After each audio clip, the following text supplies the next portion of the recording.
ஐயா என் பிள்ளைய, எல்லாரும் இருக்கிறாங்க ஐயா, எல்லாரும் என்னையும் என் குடும்பத்தை வேண்டாண்டான்னு கவலைப்படாதீங்க.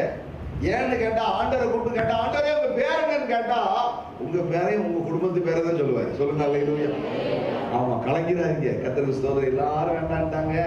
பணம் இல்லையா, எங்களுக்கு சுகம் இல்லையா, எங்களுக்கு அறிவு இல்லையா, எங்களுக்கு வீடு வாசல் இல்லையா, அதனால எங்களை வேண்டான்ட்டாங்க. ஆண்டவர் இருக்காரு. ஆமா, வசனம் தான் சொல்லுது. ஆண்டவர் சொன்னாரு, கர்த்தருக்கு மகிமை உண்டாகட்டும், துன்பப்படுத்துகிற இயேசு யாரே, முள்ளின் மேல் உதைக்கிறது உனக்கு எப்படிப்பட்டது, கடினமான்னு சொன்னாரு. ஏன்னு கேட்டா, கர்த்தருக்கு மகிமை உண்டாகட்டும், வலிக்கிறது இனிமே யாருக்கு தான் வலிக்க போகுது, உனக்கு தான் வலிக்கும்.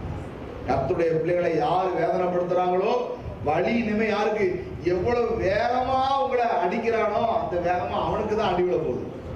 உங்களை எவ்வளவு கேவலமா தூசணமான வார்த்தையை சொல்றானோ அவ்வளவு அசிங்கமான வார்த்தை அவனுக்கு என்ன செய்ய போகுது, அவனுக்கும் குடும்பத்துக்கு வரப்போகுது.